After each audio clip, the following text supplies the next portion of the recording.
Le deepfake est une technique de manipulation qui utilise l'intelligence artificielle pour pouvoir créer une image, un document audio ou encore une vidéo. Alors, on peut utiliser l'intelligence artificielle dans ce cas pour créer un lieu, pour faire une chose ou encore pour créer une personne.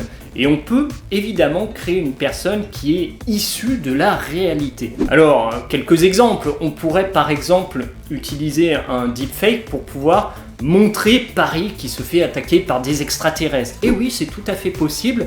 Et on peut faire une vidéo qui est vraiment proche de la réalité et qui serait très saisissante. Mais plus que ça, on pourrait utiliser un deepfake pour faire parler un personnage politique. On pourrait par exemple faire danser le tango avec Emmanuel Macron et Donald Trump, ce serait assez rigolo. Quoi qu'il en soit, le deepfake a cette difficulté, c'est qu'on a beaucoup de mal à identifier si c'est la réalité ou si c'est quelque chose de virtuel. Alors évidemment, on n'est pas tous dupes et on arrive bien à identifier qu'Emmanuel Macron ne va pas danser le tango avec Donald Trump. Mais il y a des informations qui pourraient être plus subtiles. Par exemple, on pourrait faire une vidéo d'Emmanuel Macron ou d'un autre homme politique qui va faire une annonce et on va le transmettre à une masse de personnes. Et là, peut-être qu'on aura du mal à faire le distinguo. Est-ce que Emmanuel Macron a réellement dit cette phrase ou est-ce que c'est faux ? Et beaucoup de personnes pourraient tomber dans le panneau avec une masse conséquente de personnes. Oui, si vous envoyez à 10 personnes, peut-être que ces 10 personnes ne vont pas croire cette vidéo.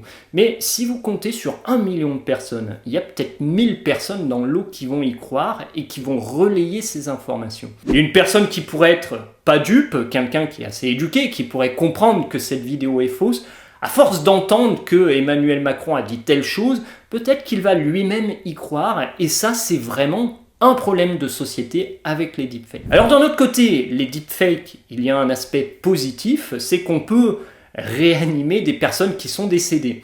On pourrait par exemple voir des personnages de films anciens, je sais pas moi, Humphrey Bogart par exemple, qui pourrait jouer un nouveau rôle dans un film. Et ça, c'est plutôt intéressant parce que ça laisse les producteurs de cinéma libres de pouvoir réutiliser des personnages qui étaient très connus dans le passé.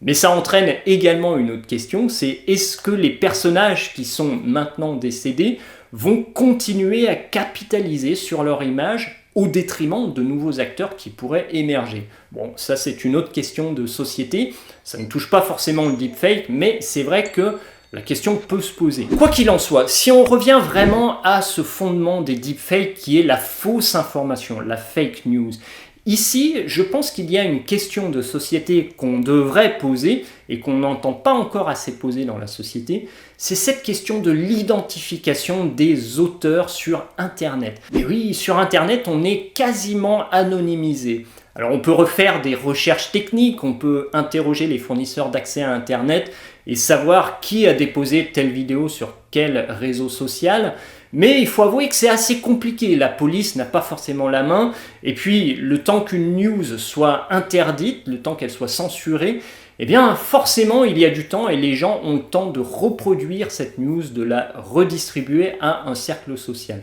Et ça pose vraiment problème. Et ici je pense que la question de l'authentification devrait être une question de débat au niveau mondial. Eh bien oui, si on dit quelque chose dans la rue, on est vraiment identifié en tant que personne. Alors pourquoi sur le web, on ne ferait pas la même chose en authentifiant les personnes qui clament des choses publiquement? Ça pose la question de la signature numérique, alors il y a un gros débat qui est là-dessus, et ça fera peut-être l'objet d'une prochaine vidéo. Quoi qu'il en soit, si vous avez bien compris le deepfake, si vous avez aimé cette vidéo, vous pouvez mettre un like, et vous pouvez également vous abonner à la newsletter de 5h50 pour recevoir les titres des vidéos qui ont été diffusées dans la semaine. Voilà, je vous dis à très bientôt dans une prochaine vidéo.